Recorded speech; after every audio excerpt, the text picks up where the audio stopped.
الأربعون النووية. على القرآن محياي، على القرآن، على القرآن، على القرآن محياي.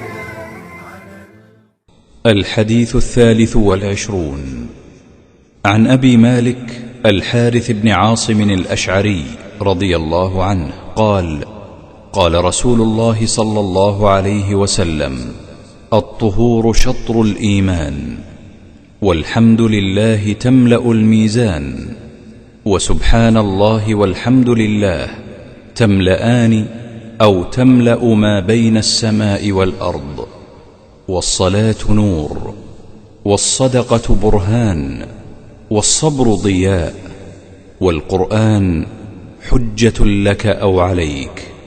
كل الناس يغدو، فبائع نفسه فمعتقها أو موبقها. رواه مسلم. على القرآن، على القرآن محياي، على القرآن،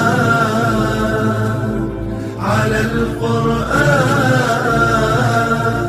على القرآن محياي، على القرآن.